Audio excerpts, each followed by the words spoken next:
হৃদরোগে আক্রান্ত ৪৮ বছরের আনসারুল হক নামের এক ব্যক্তিকে ফিরিয়ে দিল এসএসকেএম।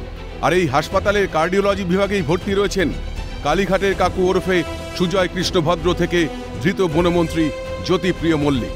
তাদের চিকিৎসার জন্য সব ধরনের ব্যবস্থা থাকলেও বেড না থাকার কারণে বিনা চিকিৎসায় ফিরতে হলো আনসারুল হককে। জানিয়ে কার্যত ক্ষোভ তৈরি হয়েছে রোগীর পরিজনদের মধ্যে। ইমার্জেন্সি কার্ডিওলজি বিভাগেই ভর্তি রয়েছেন কালীঘাটের কাকু সুজয় কৃষ্ণ ভদ্র। প্রায় 5 মাস ধরে এই ডিপার্টমেন্টের একটি কেবিন তিনি কিন্তু দখল করে রয়েছেন।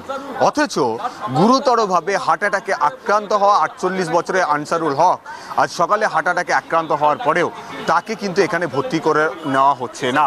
ডক্টরবাবুর কাছে নিয়ে গেছিলাম, ওখান থেকে পিজিতে নিয়ে এসেছি। এখানে টপটি করে ধরা পড়েছে যে হার্ট ব্লক আছে, তো তা সত্ত্বেও এখানে বলছেন যে বেড নেই, নো ভ্যাকেন্ট। ইসিজি করা হয়েছে, অ্যাডমিট লিখেছে, পরটা এখানে বেড নেই, বেড বলে মানে বলছে কি বেড নেই, বেড যখন খালি হবে তখন আপনি বেড পাবেন। সেই জন্য আমরা এখন দৌড়াদৌড়ি করছি। বেডটা লেখায়নি, বলেছে এমনি মানে মুখস্থ বলেছে কি মানে বেড এখন মানে পসিবল নেই, বেড খালি হলে আপনাকে ইনফরমেশন দেয়। হ্যাঁ হ্যাঁ, এই ওয়ার্ডে এখন আছে, এখন মানে ভর্তি হয়নি। মানে আম পাবলিকদের জন্য তাড়াতাড়ি বেড পায় না, আর এমনি বড় লোক আসতে গেলে মানে বেডটা পেয়ে যায়, সেটাই অসুবিধা আছে।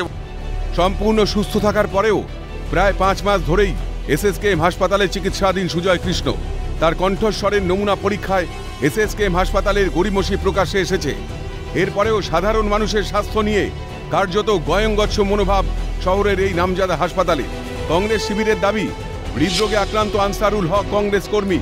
হাসপাতালে ভর্তি হতে না পারার খবর পেয়েই হাসপাতালে আসেন দক্ষিণ কলকাতা জেলা কংগ্রেস সভাপতি প্রদীপ প্রসাদ। হাসপাতালের অব্যবস্থা ও মানবিকতা নিয়ে সোচ্চার হন কংগ্রেস জেলা সভাপতি। এই সরকারের কাছে আমাদের আর কিছু বলার নেই। আমি রাজনৈতিক কথাই বলছি যে সাধারণ মানুষ এখানে বেড পাচ্ছে না। এই কালীঘাটের কাকু বলুন আর আমাদের রেশন দুর্নীতি জ্যোতিপ্রিয় মল্লিক বলুন, এরা সব বেড দখল করে বসে আছে, সাধারণ মানুষ বেড পাবে। এই ডিপার্টমেন্টই আমি এর আগে ডেপুটেশনও দিয়েছি সুপারকে, এসএসকেএম এর এমএসবিপিকে, এই কারণে আমি ডেপুটেশনও দিয়েছি।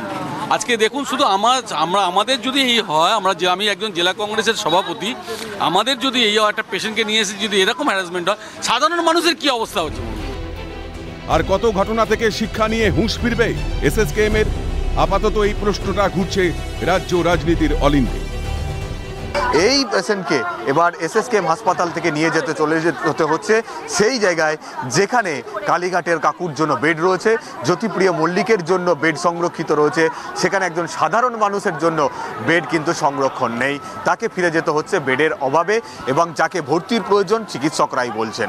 ক্যামেরায় সঞ্জীব চক্রবর্তীর সঙ্গে মফিজুল ইসলাম, ক্যালকাটা নিউজ, কলকাতা।